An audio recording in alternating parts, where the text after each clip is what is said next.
Et si un livre écrit il y a un siècle décrivait notre monde d'aujourd'hui avec une précision déconcertante?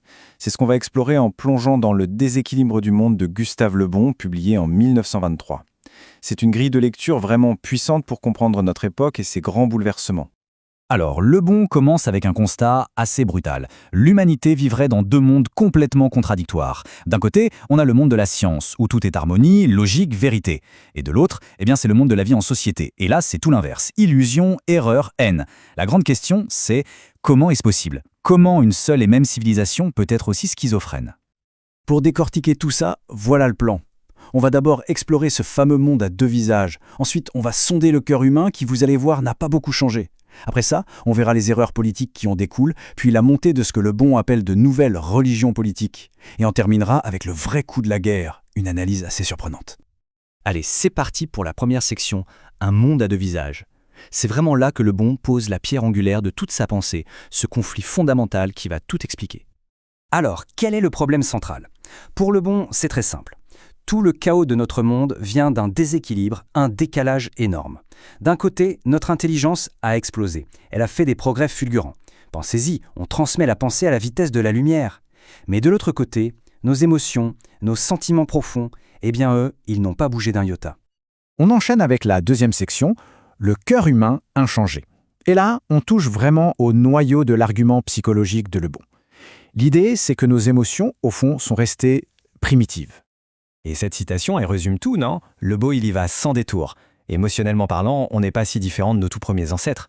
C'est les mêmes passions qui nous animent, et ce sont elles qui dictent nos actions collectives, bien plus que la logique ou la raison. Le Bon donne un nom à ces forces. Il les appelle les impulsions affectives et mystiques. Pour lui, ce sont elles, les vrais moteurs de l'histoire. Et c'est ça qui explique comment des gens hyper intelligents peuvent croire aux choses les plus irrationnelles. Que ce soit adorer un serpent dans l'Antiquité ou, à son époque, ce qu'il appelait les chimères communistes, qui, d'après lui, ont carrément détruit un empire. Et c'est là qu'on arrive à la conséquence la plus terrifiante de ce déséquilibre. Notre intelligence, elle, crée des outils de plus en plus dévastateurs. Mais ce sont nos fureurs anciennes, ce monstre qui sommeille en nous, qui décide quand appuyer sur le bouton.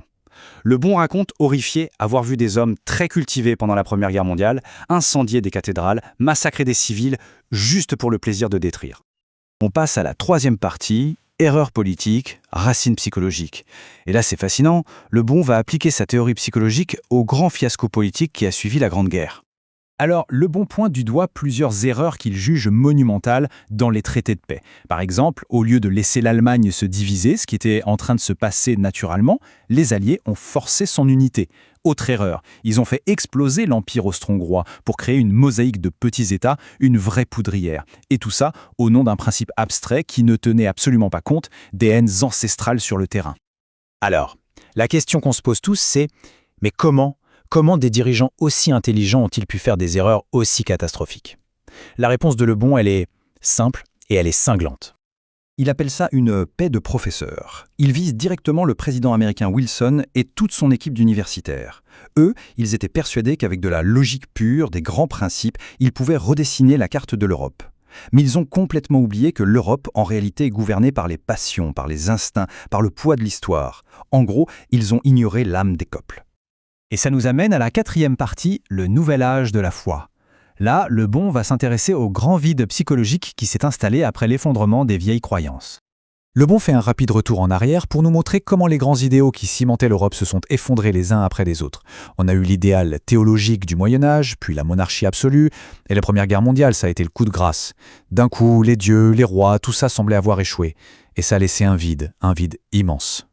Et comme la nature a horreur du vide, il fallait bien que quelque chose vienne le combler.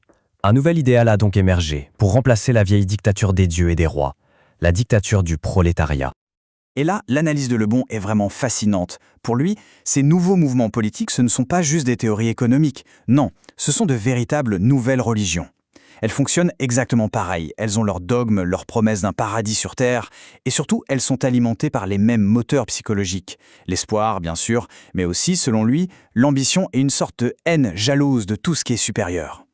Allez, dernière partie, le vrai coup de la guerre. Et là, attention, Le Bon nous propose une analyse économique qui va complètement à l'encontre de ce qu'on pourrait penser. Le problème est posé. D'un côté, il y a la justice. C'est un concept humain, presque sentimental, qui nous dit le vaincu doit payer pour les dégâts. Logique. Mais de l'autre, il y a les lois froides, implacables, de l'économie. Et elles disent « c'est impossible », ou alors ça va créer un désastre encore pire. Bon alors, décortiquons ce paradoxe. Pour payer, l'Allemagne doit faire quoi? Vendre, exporter massivement. Les Alliés ont l'idée de taxer ces exportations. Ok. Sauf que, qui paie cette taxe, au bout du compte? C'est l'acheteur, donc le consommateur français, britannique, américain. Autrement dit, ce sont les citoyens des pays vainqueurs qui se retrouvent à payer une partie des réparations allemandes en achetant leurs produits. Et pendant ce temps-là, leurs propres industries sont en train de couler à cause de cette concurrence. C'est un cercle vicieux, un casse-tête économique totalement insoluble. Et Le Bon avait même suggéré d'inscrire cette phrase au fronton de la Société des Nations, l'ancêtre de l'ONU. Un siècle plus tard, alors que notre monde est toujours aussi déséquilibré, tiraillé entre une technologie qui va à une vitesse folle et des passions qui, elles, ne bougent pas, cette phrase résonne d'une manière incroyablement actuelle et même un peu troublante. La question reste entière. A-t-on fini par apprendre la leçon ?